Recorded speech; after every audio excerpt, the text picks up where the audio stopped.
கர்த்தருடைய பரிசுத்த நாமத்துக்கு மகிமை உண்டாவதாக. ஆதியாகமம் 19வது அதிகாரம் 30வது வசனம். பின்பு லோத்து சோவாரிலே குடியிருக்க பயந்து சோவாரை விட்டு போய் அவனும் அவனோட கூட அவனுடைய 2 குமாரத்திகளும் மலையிலே வாசம் பண்ணினார்கள். அங்கே அவனும் அவனுடைய 2 குமாரத்திகளும் ஒரு கெபியிலே குடியிருந்தார்கள். இந்த நாளிலே நாங்கள் பார்க்க முடியும். நேற்றைய நாளிலே நாங்கள் பார்த்தோம், பயப்படுகிற பொழுது அங்கே நமக்கு வியாதிகள் வருகிறது, சோதனைகள் வருகிறது, பாடுகள் வருகிறது என்று நேற்றைய நாளிலே பார்த்தோம். இந்த வசனத்திலும் லோத்து அங்கே பயந்து சோவாரை விட்டு குடியேறி மலையிலே போய் குடியிருந்தான் என்று சொல்லி நாங்கள் பார்க்கிறோம். அப்போ நம்ம எல்லோருக்கும் தெரியும், லோத்துவினுடைய வாழ்க்கையிலே அந்த கெபியிலே போய் அவன் 2 மகள்களோடும் அங்கே தங்கி பயத்தோனால் போய் அங்கே தங்கியிருந்ததின் நிமித்தமாக அங்கே ஒரு பெரிய பாவம் அங்கே வந்ததை பார்க்கிறோம். அந்த குடும்பத்துக்குள்ளே ஒரு பெரிய பாவம் வந்து அங்கே ஒரு சந்ததி அழியக்கூடிய ஒரு பாவத்தை அங்கே உருவாக்கக்கூடிய ஒரு சூழ்நிலை வந்ததை பார்க்கிறோம். அப்போ நம்முடைய வாழ்க்கையிலே பயம் வந்து நமக்கு பாவத்தை கொண்டு வருகிறது என்றும் நாங்கள் பார்க்க முடியும்.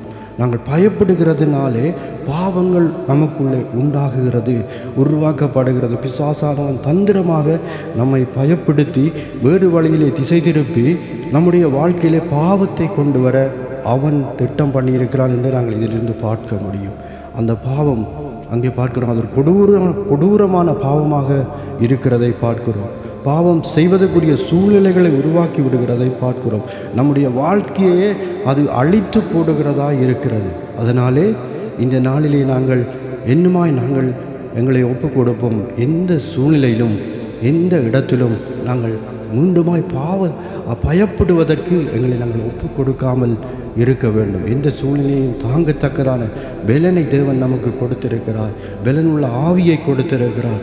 அதனாலே கவனமாக இருந்து பயப்படுகிற சூழ்நிலைகள் வருகிற பொழுது அந்த பயத்திலிருந்து நாங்கள் விடுதலை ஆகி ஆண்டவருக்குள்ளாக பெலன் பெற்றவர்களாய் நாங்கள் வாழ எங்களை ஒப்பு கொடுக்க வேண்டும். அன்பும் கிருபை நிறைந்த தகப்பனே, இந்த நேரத்துக்காக நன்றியப்பா. இந்த வேளையிலும் இந்த நாளிலும் ஆண்டவரை இந்த பயத்தையும் நாங்கள் பார்த்திருக்கிறோம் அப்பா. லோத்தினுடைய வாழ்க்கையிலே பயம் வந்து அவன் அங்கே மலையின் கெபிக்குள்ளே போனதினாலே அங்கே ஒரு பெரிய பாவம் உருவாக காரணமாக இருந்ததை பார்க்கிறோம். அதுபோல் நம்முடைய வாழ்க்கையிலும் நாங்கள் ஆண்டவர் எந்த சூழ்நிலையிலும் பயப்படாமல் இருந்து கர்த்தருக்குள் பெலனுள்ளவர்களாய் மாறி பெலனடைய கர்த்தர் கிருபை செய்யுங்க. இயேசு கிறிஸ்துவின் நாமத்தில் ஜெபிக்கிறேன், ஜீவனுள்ள நல்ல பிதாவே, ஆமென்.